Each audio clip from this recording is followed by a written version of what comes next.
Hello friends, welcome to my channel UPPCS with Chauhan. तो दोस्तों, आज हम करने जा रहे हैं घटना चक्र 2021 की भारत दृष्टि।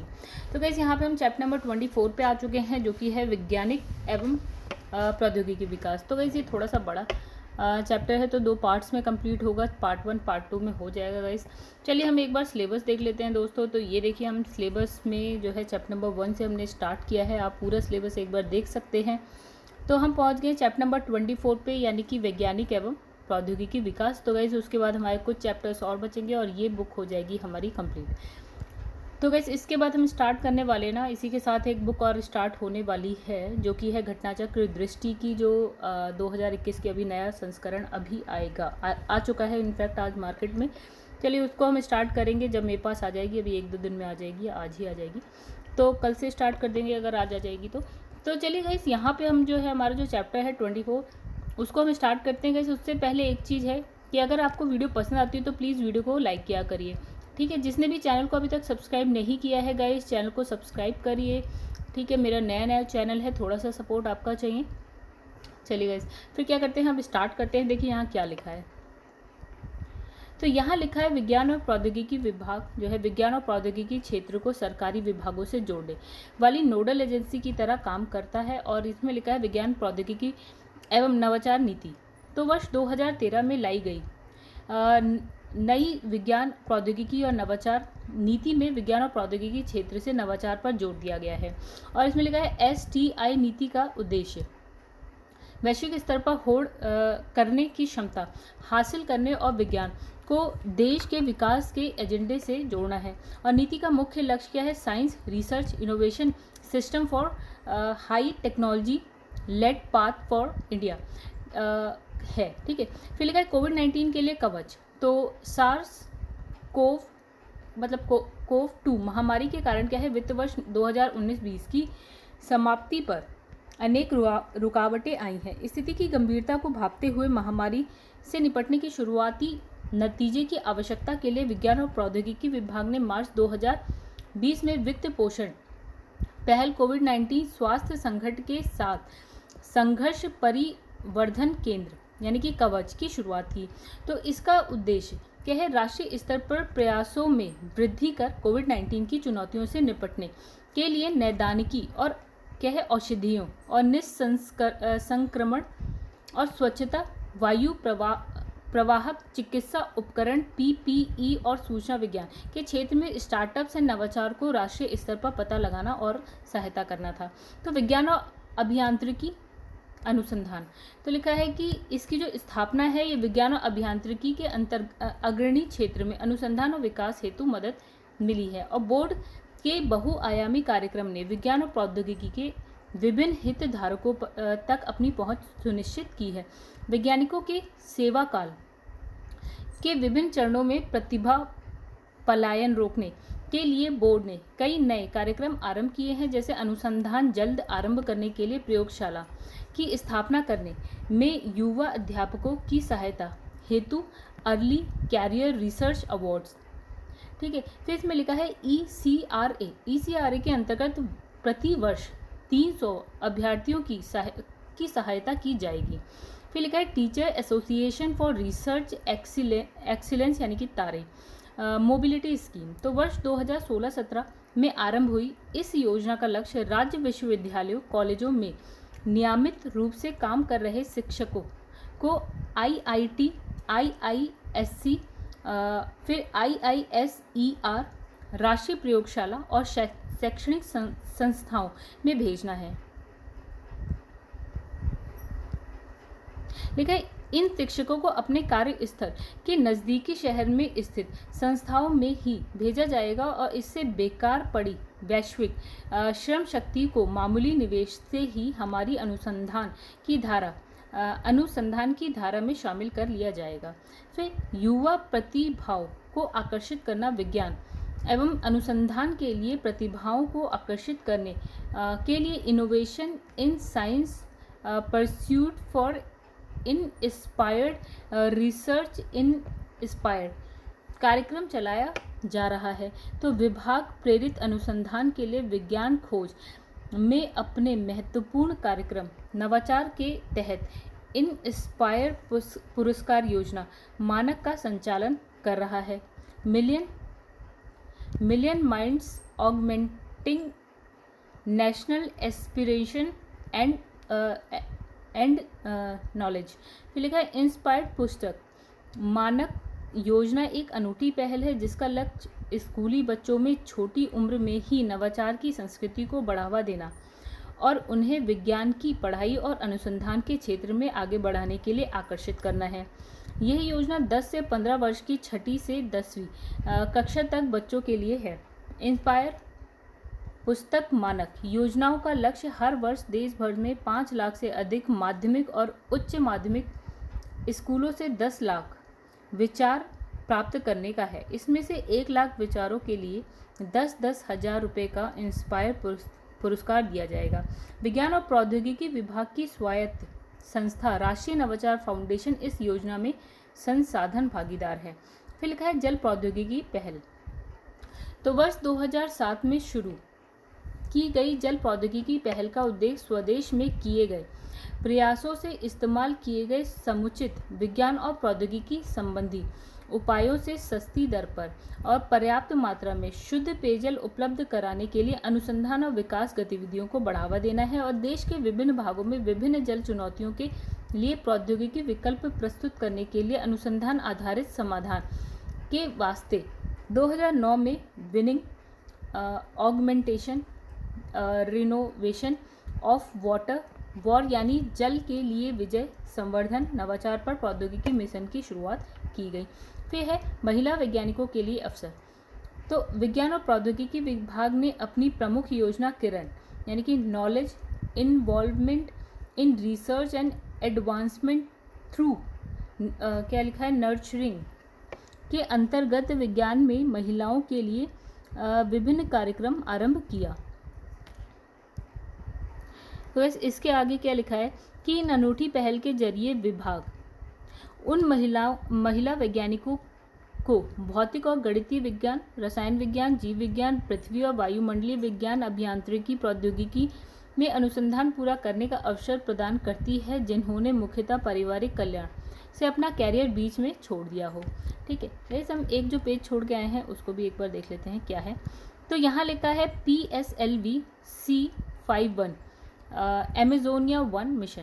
ठीक है, देखिए यहाँ लिखा है कि 28 फरवरी 2021 को भारतीय अंतरिक्ष अनुसंधान संस्थान यानी कि इसरो ने आंध्र प्रदेश के श्रीहरिकोटा स्थित सतीश धवन अंतरिक्ष केंद्र सार से ध्रुवीय उपग्रह प्रक्षेपण यान यानी कि PSLV C51 के माध्यम से कुल 19 उपग्रह को अंतरिक्ष में प्रक्षेपित किया।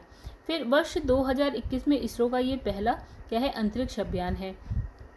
मिशन की खास बातें, सबसे पहले मिशन ध्रुवीय उपग्रह प्रक्षेपण यानी कि PSLV का 53वां मिशन था। ठीक है, तो एक चीज़ देखते हैं दोस्तों यहाँ पे क्या लिखा है। देखिए यहाँ पे क्या लिखा है C51। ठीक है, इसमें और ये जो है आपका था 53वां मिशन, तो हो सकता है कि जो 2 मिशन है वो असफल रहे हों। इसमें लिखा है कि साथ ही कि ये PSLV के DL संस्करण 2 स्टेपर मोटर युक्त की तीसरी उड़ान थी और उल्लेखनीय है कि PSLV द्वारा प्रक्षेपित किए गए विदेशी उपग्रह की कुल संख्या अब तक बढ़कर कितनी हो गई आपकी 342 यानी कि 34 देशों के, यानी कि ये सिर्फ ऐसा नहीं है कि भारत के ही उपग्रह को प्रक्षेपित किया जाता है, उसके साथ और भी देशों के उपग्रह को प्रक्षेपित किया जाता है। मिशन के तहत PSLV C51 के मुख्य उपग्रह क्या एमेजोनिया 1 यानी कि ये ब्राज़ील का था। 18 सहयात्री को पैसेंजर उपग्रहों का क्या है प्रमोशन किया गया। भारत सरकार के अंतरिक्ष विभाग के अधीन new space India limited NSIL का यह पहला पूर्णतः वाणिज्यिक मिशन था। स्पेस फ्लाइट इंक अमेरिका के साथ एक वाणिज्यिक व्यवस्था के तहत क्या लिखा है न्यू स्पेस इंडिया लिमिटेड ने इस मिशन को संचालित किया। एमेजोनिया 1 राष्ट्रीय अंतरिक्ष अनुसंधान संस्थान, national institute for space research, Brazil का प्रकाशित भू प्रेक्षण है। ठीक है, भू प्रेक्षण उपग्रह है। तो आगे बढ़ते हैं। ये पहला उपग्रह है जिसकी डिज़ाइन, समेकन, जांच और प्रचालन संपूर्ण रूप से जो आपका राष्ट्रीय अंतरिक्ष अनुसंधान संस्थान INPE द्वारा किया गया। अमेजोनिया वन दक्षिण अमेरिका के अमेज़न क्षेत्र में वनों की कटाई की निगरानी और ब्राज़ील की सीमा में विविध प्रकार की कृषि के विश्लेषण के लिए प्रयोक्ताओं को जो है सुदूर संवेदन आंकड़े मुहैया कराना है, यानी कि रिमोट सेंसिंग। फिर लिखा है 637 किलोग्राम वजनी अमेजोनिया वन को पृथ्वी की सतह से 758 किलोमीटर की ऊंचाई पर स्थित एक सूर्य तुल्य काली ध्रुवीय कक्षा यानी कि सन सिंक्रोनाइज पोलर ऑर्बिट में स्थापित किया गया है। 18 सहयात्री उपग्रहों में 5 उपग्रह भारत के हैं और 13 उपग्रह जो है आपके किसके हैं, USA यानी कि अमेरिका के। तो आगे बढ़ते लिखा है संयुक्त राष्ट्र अमेरिका के 13 उपग्रह शामिल हैं। तो एक साई-1 नैनोनेट 2 प्रौद्योगिकी प्रदर्शक उपग्रह, 12 स्पेस बीज दो तरफा क्या उपग्रह संचार और डेटा रिले उपग्रह, ठीक है। और भारतीय सहयात्री उपग्रहों में निम्न उपग्रह शामिल हैं। एक Satish Dhawan set SD set, ठीक है, चेन्नई स्थित निजी aerospace company space digs India द्वारा निर्मित SD सेट एक 3U क्यूब सेट है जिसका नामकरण इसरो के भूतपूर्व अध्यक्ष सतीश धवन के नाम पे किया गया है। स्पेस किड्स इंडिया ने SD सेट के शीर्ष पैनल पर प्रधानमंत्री नरेंद्र मोदी की तस्वीर उकेरी है। तो इस उपग्रह के माध्यम से एक SD कार्ड में संग्रहित कर भगवत गीता को भी अंतरिक्ष में भेजा गया है। फिर आपका है यूनिटी सेट। तो ये 3 उपग्रहों का संयोजन है जिसका डिज़ाइन एवं निर्माण संयुक्त रूप से 3 भारतीय शैक्षणिक संस्थाओं द्वारा किया गया है। तो स्टूडेंट सैटेलाइट यूनिटी सेट में शामिल 3 उपग्रह निम्न हैं। एक तो है JIT सेट, तो इसका निर्माण क्या है, जयप्यार इंस्टीट्यूट ऑफ टेक्नोलॉजी श्री पेरुम्बटूर कहाँ, तमिलनाडु द्वारा किया गया है। दूसरा आपका है GHRCE सेट, इसका निर्माण GH Raisoni college of engineering Nagpur द्वारा किया गया है।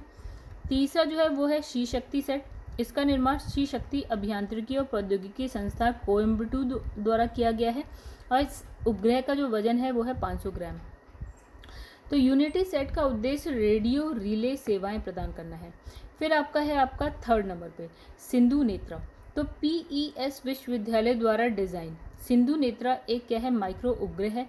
ये उपग्रह DRDO के हैदराबाद स्थित अनुसंधान केंद्र इमारत द्वारा वित्त पोषित है और यह उपग्रह हिंद महासागर क्षेत्र में संचालित युद्ध पोतों और व्यापारिक पोतों की निगरानी करेगा। तो गाइस यहाँ पे हमने ये पेज भी कंप्लीट कर लिया। तो नेक्स्ट आता है नैनो विज्ञान एवं प्रौद्योगिकी। नैनो विज्ञान एवं प्रौद्योगिकी के इस उभरते क्षेत्र में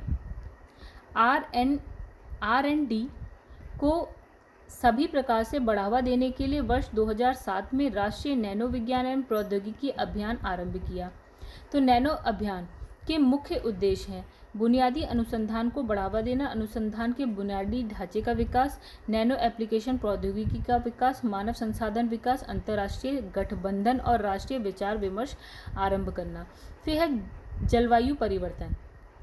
तो राष्ट्रीय जलवायु परिवर्तन कार्य योजना के अंतर्गत आरंभ किए गए राष्ट्रीय सतत हिमालय पारिस्थितिकी मिशन तथा जलवायु परिवर्तन पर रणनीतिक ज्ञान के राष्ट्रीय मिशन का क्रियान्वयन विज्ञान और प्रौद्योगिकी विभाग कर रहा है। नवाचार के माहौल को बिना किसी व्यवधान के बढ़ावा देने के इरादे से national initiative for developing and harnessing innovation योजना आरंभ की गई है। फिर नेक्स्ट यहाँ पे आता है कोविड के लिए अनुसंधान गतिविधियां। तो विज्ञान और प्रौद्योगिकी विभाग ने देश में कोविड-19 जांच क्षमता को बढ़ाने के लिए स्वास्थ्य अनुसंधान विभाग के सहयोग से ICMR के दिशा निर्देशों के अनुरूप कोविड-19 जांच गतिविधियों में अपनी 5 प्रयोगशालाओं को शामिल किया। टिब्रो मास्क नाम के अनूठे मास्क को डिज़ाइन किया और बनाया। इस मास्क का डिज़ाइन जो है पेटेंट लंबित ऐसा है इसमें जिसमें इसे पहने हुए बोलने में मुश्किल नहीं होगी। ठीक है। भारतीय सर्वेक्षण विभाग, तो विज्ञान और प्रौद्योगिकी मंत्रालय के अधीन भारतीय सर्वेक्षण विभाग की स्थापना 1767 ईस्वी में की गई और ये देश का सर्वेक्षण करने और मानचित्र तैयार करने वाला राष्ट्रीय संगठन है। तो भारतीय सर्वेक्षण विभाग की प्रमुख जिम्मेदारी, तो वैसे इसमें लिखा है 1:250 के, 1:50 के, 1:25 के पैमाने पर स्थलीय भाग में मानचित्र तैयार करना। ठीक है। फिर है भारतीय सर्वेक्षण विभाग ने विभिन्न पैमाने पर स्थानीय मानचित्र के डिजिटल मानचित्र भंडार का जिम्मा भी अपने हाथ में लिया है। तो इस डिजिटल जानकारी का उपयोग विभिन्न एजेंसियां योजना बनाने और GIS एप्लीकेशनों के लिए कर रही हैं। द्विपक्षीय संधियों के अंतर्गत भारतीय सर्वेक्षण विभाग मानचित्र सर्वेक्षण संबंधी शिक्षा, प्रौद्योगिकी हस्तांतरण और सर्वेक्षण संबंधी अन्य कई प्रौद्योगिकियों के मामले में Nigeria, Afghanistan, Kenya, Iraq, Nepal, Sri Lanka, Zimbabwe, Indonesia, Bhutan, Mauritius आदि देशों को भी सहायता प्रदान करता है।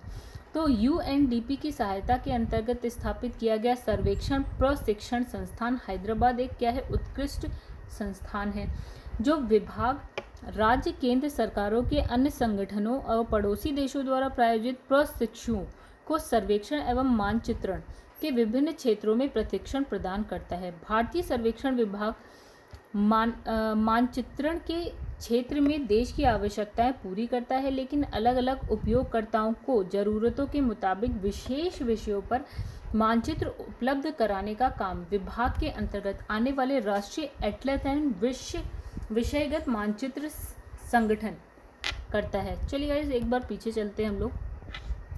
देखिए यहाँ लिखा है PSLV C49 EOS 01 मिशन। चलिए इसका थोड़ा सा पढ़ते हैं क्या लिखा है इसके अंदर।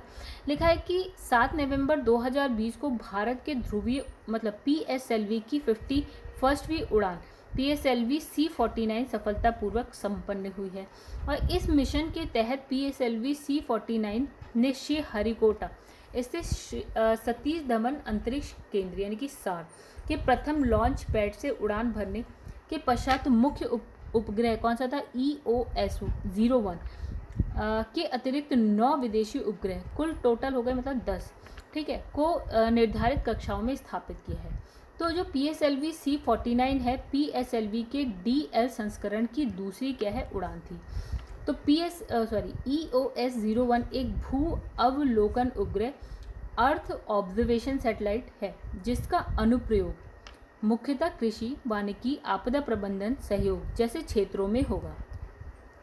वास्तव में लगभग 630 किलोग्राम वजनी EOS 01 एक रडार इमेजिंग उपग्रह यानी कि RISAT है जो वर्ष 2019 में प्रक्षेपित RISAT 2B तथा RISAT 2B-R1 के साथ मिलकर कार्य करेगा। तो प्रारंभ में EOS 01 को RISAT 2B-R2 नाम दिया गया था, लेकिन बाद में जो इसरो ने अपने भू अवलोकन उपग्रह हेतु नई नामकरण पद्धति को अपनाने का निर्णय लिया है। तो इस पद्धति के तहत इसरो अब अपने भू अवलोकन उपग्रह का नाम EOS उपग्रह क्रमांक संख्या यानी कि EOS सीरियल नंबर के रूप में करेगा।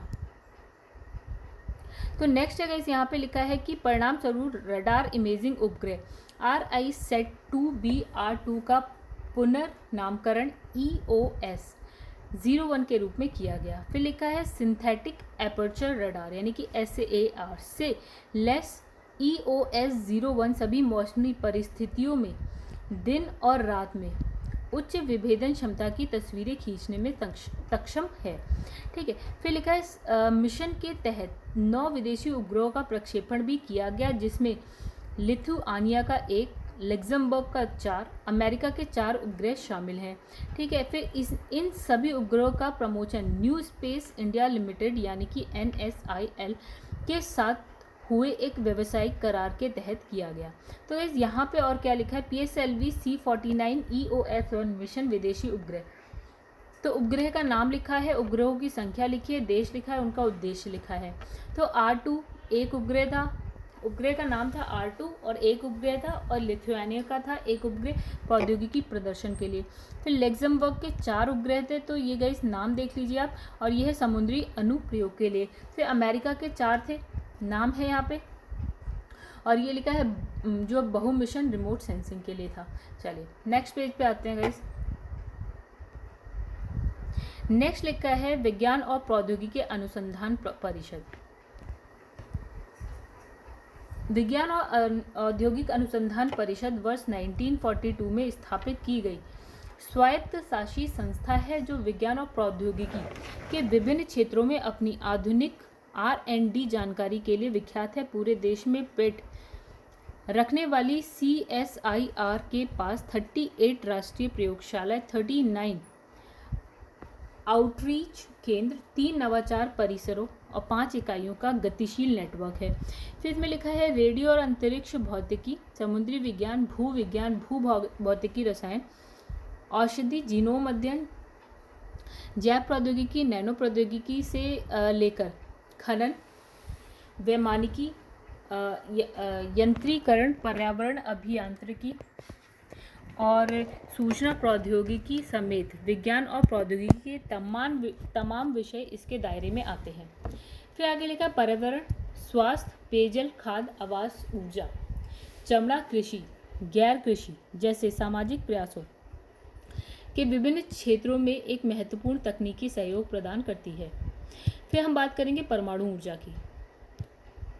तो परमाणु ऊर्जा विभाग की स्थापना 1954 में की गई थी, और ये परमाणु ऊर्जा प्रौद्योगिकी के विकास, कृषि, चिकित्सा, उद्योग के क्षेत्र में और मूलभूत अनुसंधान के विकिरण प्रौद्योगिकी के उपयोग में लगा है। तो DAE के पास यूरेनियम खनन, खनिज प्रसंस्करण की व्यापक क्षमताएं हैं और भारी जल के उत्पादन तथा प्रेशराइज्ड हैवी वाटर रिएक्टर के लिए जर्कोनियम मिश्र धातु के घटकों और अन्य सामग्री और आपूर्ति की उसकी अपनी व्यवस्था है। अब बात करेंगे भारी जल बोर्ड की। तो भारी जल बोर्ड ने सभी प्रेशराइज्ड हैवी वाटर रिएक्टर के लिए किफ़ायत के साथ भारी जल के उत्पादन कर परमाणु ऊर्जा कार्यक्रम के पहले चरण में सफल योगदान किया है, जिससे विभाग को सस्ती परमाणु ऊर्जा उपलब्ध कराने में मदद मिली। बोर्ड देश में भारी जल की मांग स्वयं ही पूरी करने में सक्षम है, और DAE ने परमाणु ऊर्जा के जिस कार्यक्रम की परिकल्पना की है उसके अनुरूप भविष्य में बनने वाले प्रेशराइज्ड हैवी वाटर रिएक्टर तथा एडवांस्ड हैवी वाटर रिएक्टर के लिए भारी जल उपलब्ध कराने के लिए भी वह तैयार है। फिर हम बात करेंगे बोरॉन संवर्धन की। तो यहाँ लिखा है भारी जल बोर्ड के पास आइसोटोप को लेकर आइसोटोप को अलग करने की प्रक्रिया में दशकों का अनुभव है। ठीक है, तो फास्ट ब्रीडर रिएक्टर FBR पर आधारित परमाणु ऊर्जा कार्यक्रम के दूसरे चरण में जिस सामग्री की आवश्यकता है उसे देखते हुए बोर्ड ने संवर्धित बोरोन के निर्माण के लिए देशी तकनीकी विकास, प्रदर्शन और उपयोग किया। तो इस क्षेत्र में बोर्ड अब पूरी तरह सक्षम है और विभिन्न रासायनिक रूपों में वह 95% से अधिक संवर्धन कर सकता है। हम बात करेंगे यहाँ सोडियम की। तो फास्ट ब्रीडर रिएक्टर के लिए सोडियम एक अन्य महत्वपूर्ण सामग्री है जो रिएक्टर को ठंडा करने के लिए कूलेंट के रूप में क्या काम करती है। भारतीय R&D संगठनों के साथ नेटवर्क तैयार कर भारी जल बोर्ड ने परमाणु ग्रेड वाले सोडियम के उत्पादन के लिए स्वदेशी और अधिक सुरक्षित क्लोज्ड इलेक्ट्रोलिटिक सेल प्रौद्योगिकी विकसित की है। फिर है खनिज अन्वेषण एवं खनन। परमाणु खनिज अन्वेषण एवं अनुसंधान निदेशालय AMD का जोर यूरेनियम, थोरियम, दुर्लभ धातुओं के संवर्धन पर है। इसके लिए परमाणु खनिज अन्वेषण एवं अनुसंधान निदेशालय ने एकीकृत बहुपक्षीय पद्धति एवं कर्मचारियों के समझदारी भरे उपयोग द्वारा अन्वेषण की गतिविधियों जारी की हैं। निम्नलिखित परिणाम स्वरूप आंध्र प्रदेश, मेघालय, राजस्थान, झारखंड में 15,775 टन से भी अधिक यूरेनियम ऑक्साइड यानी कि U3O8 का अतिरिक्त भंडार तैयार हो गया है। ठीक है, अब हम बात करेंगे फास्ट ब्रीडर रिएक्टर क्या होता है। तो इसमें लिखा है परमाणु ऊर्जा उत्पादन कार्यक्रम के दूसरे चरण के लिए इंदिरा गांधी परमाणु अनुसंधान केंद्र सोडियम से ठंडे होने वाले फास्ट ब्रीडर रिएक्टर तथा उनसे जुड़ी ईंधन चक्र प्रौद्योगिकी तैयार कर रहा है। ब्रीडर रिएक्टर जितने ईंधन की खपत करते हैं उससे ज़्यादा ईंधन का उत्पादन करते हैं। IGCAR के फास्ट ब्रीडर कार्यक्रम को रिएक्टर अभियांत्रिकी, धातुकर्म, सामग्री विज्ञान, यंत्रीकरण, सुरक्षा आदि के क्षेत्र में उसके अनुसंधान तथा विकास प्रयासों से बल मिलता है। तो यह थोरियम आधारित रिएक्टर तो विश्व की ऊर्जा संबंधी मांग के बड़े हिस्से को पूरा करने के लिए क्लोज्ड फ्यूल साइकिल वाली परमाणु ऊर्जा ही एकमात्र टिकाऊ विकल्प है। दुनिया में यूरेनियम से अधिक क्या है, थोरियम भंडार है, इसलिए थोरियम को भविष्य का ईंधन माना जाता है। तो गाइस ये क्वेश्चन भी आप कह सकते हैं बढ़िया है कि थोरियम को क्या है, भविष्य का ईंधन माना जाता है। आगे बढ़ते हैं दोस्तों, बस इसी पेज तक हम करेंगे गाइस, उसके बाद हम आगे का अगली वीडियो में करेंगे। तो जो वीडियो है काफ़ी बड़ा हो जाएगा। लेकिन भारतीय परमाणु ऊर्जा कार्यक्रम के तीसरे चरण का उद्देश्य वाणिज्यिक स्तर पर बिजली उत्पादन के लिए थोरियम को बतौर ईंधन प्रयोग करना है। थोरियम के ईंधन चक्र में थोरियम 232 को विखंडनीय आइसोटोप यूरेनियम 233 में बदल दिया जाता है जो परमाणु ईंधन है। तो गाइस आगे देखते हैं क्या लिखा है यहाँ पे। ठीक है, चलिए ओके, तो हम पढ़ेंगे व्योम मित्र के बारे में। तो हाल ही में बेंगलुरु में ISRO, International Academy of Astronautics IAA और ASI यानी कि एस्ट्रोनॉमिकल सोसाइटी ऑफ इंडिया द्वारा संयुक्त रूप से आयोजित मानव अंतरिक्ष उड़ान कार्यक्रम पर एक अंतर्राष्ट्रीय संगोष्ठी के दौरान एक अर्ध मानवीय महिला रोबोट का अनावरण किया गया। Half humanoid lady robot. ठीक है, तो इस अर्ध मानवीय महिला रोबोट का नाम क्या है, व्योम मित्र है। तो इस रोबोट को भारत के मानव अंतरिक्ष मिशन गगनयान की पहली परीक्षण उड़ान में क्या है, अंतरिक्ष में भेजा गया। व्योम मित्र शब्द संस्कृत भाषा के दो शब्द यानी कि व्योम और मित्र से मिलकर बना हुआ है।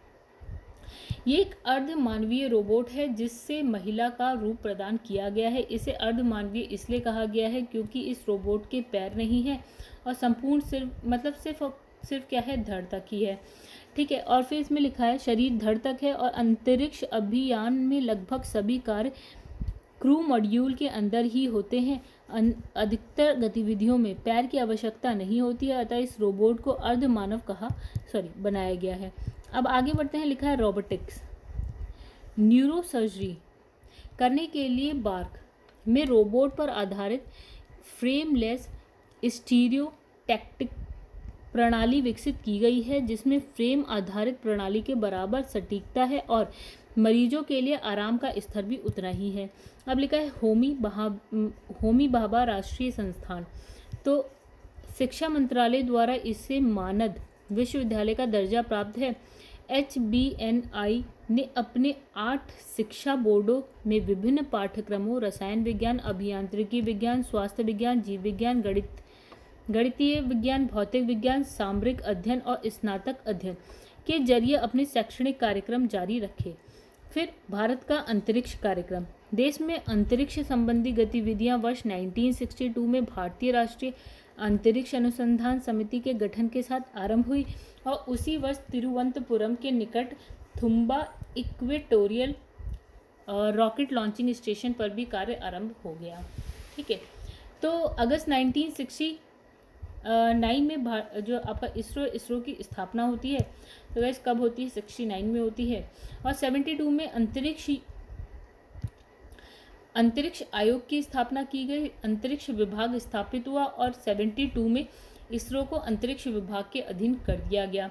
1992 में सरकारी स्वामित्व वाली कंपनी के रूप में गठित एंट्रिक्स कॉरपोरेशन अंतरिक्ष संबंधी उत्पादों और सेवाओं की मार्केटिंग करती है। 2018 में 6 प्रक्षेपण यान मिशन सफलतापूर्वक पूरे किए गए।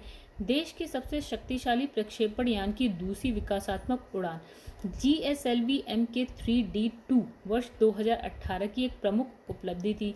चलिए इसके आगे भी देख लेते हैं क्या बचा है इस टॉपिक में सिर्फ। तो इसमें लिखा है सतीश धवन अंतरिक्ष केंद्र के GSLV F11 और 4 PSLV का भी सफलतापूर्वक प्रक्षेपण किया गया। फिर इसरो ने इस वर्ष के दौरान भारत के 5 उपग्रह अपनी कक्षाओं में स्थापित किए। इसमें से एक क्या है भू पर्यवेक्षण उपग्रह है और 3 क्या है संचार उपग्रह और एक नौवहन यानी कि नेविगेशन उपग्रह है। ठीक है, फिर और क्या बचा है स्टॉप। हाँ, तो जुलाई 2018 में किया गया पैड अवार्ड टेस्ट गगनयान के लिए महत्वपूर्ण प्रौद्योगिकी की दृष्टि से एक बड़ा मील का पत्थर था। तो गाइस पिछले पेज में जो हमने छोड़ा है उसको भी कर लेते हैं। ये छोटा सा एक बॉक्स है, उसके अंदर लिखा है काकरापार परमाणु ऊर्जा संयंत्र 3rd। तो लिखा है कि आपका जुलाई 2020 को गुजरात स्थित काकरापार परमाणु ऊर्जा संयंत्र की तीसरी इकाई CAPP3 ने क्या लिखा है क्रांतिकता प्राप्त की और नियंत्रित रूप से नाभिकीय ऊर्जा उत्पादन के लिए नाभिकीय श्रृंखला अभिक्रिया को जारी रखने की प्रक्रिया की क्रांतिकता है। और KAPP3 अपनी तरह का प्रथम स्वदेशी 700 मेगावाट इलेक्ट्रिक क्षमता का क्या है दाबित भारित जल रिएक्टर है, यानी कि प्रेशराइज्ड हैवी वाटर रिएक्टर। तो इसे भारतीय विज्ञान और अभियंताओं द्वारा स्वदेश में ही डिजाइन किया गया है। ज्ञातव्य है कि काकरापार परमाणु ऊर्जा संयंत्र 3 एक PHWR है और ये जो है भारत का 23वां परमाणु ऊर्जा संयंत्र है। अभी तक भारत का PHWR आधारित सबसे बड़ा रिएक्टर कहाँ पे है? तारापुर महाराष्ट्र में तारापुर परमाणु ऊर्जा संयंत्र में है। ठीक है, क्या है इकाई 3-4 प्रत्येक की जो क्षमता है वो है आपकी कितनी 540 मेगावाट। फिर लेकिन किंतु अब काकरापार जो आपका ये है CAPP3 ये कितना हो गया, अब ये सबसे बड़ा हो गया, यानी कि 700 मेगावाट विद्युत उत्पादन के साथ भारत का सबसे बड़ा जो आपका PHWR बन गया है। ज्ञातव्य है कि गुजरात के सूरत जिले में स्थित काकरापार परमाणु ऊर्जा संयंत्र की 220 मेगावाट क्षमता की पहली इकाई व्यावसायिक परिचालन के लिए कब प्रारंभ हुई थी? 1993 में हुई थी। और 220 मेगावाट के ही दूसरे PHWR श्रेणी के रिएक्टर को 1995 में प्रचालनरत किया गया और मतलब ऑपरेशनल हुआ। ये भारत में परमाणु ऊर्जा की वर्तमान संस्थापित क्षमता तो कितनी है गाइस? 6780 मेगावाट है, ये आपको पता होना चाहिए। KAPP3 के चालू होने के बाद 7000 कितनी हो गई? अब ये बढ़ के कितनी हो गई है? यहाँ से बढ़ के 7480 मेगावाट हो जाएगी। ठीक है, चलिए दोस्तों फिर क्या है हमने कंप्लीट कर लिया है। उसके बाद दोस्तों अब जो बाकी का है सेकंड पार्ट में हम लोग करेंगे। अगर दोस्तों आपको वीडियो पसंद आई हो तो प्लीज़ वीडियो को लाइक करिएगा। जिसने भी चैनल को अभी तक सब्सक्राइब नहीं किया है दोस्तों चैनल को सब्सक्राइब कर लीजिएगा।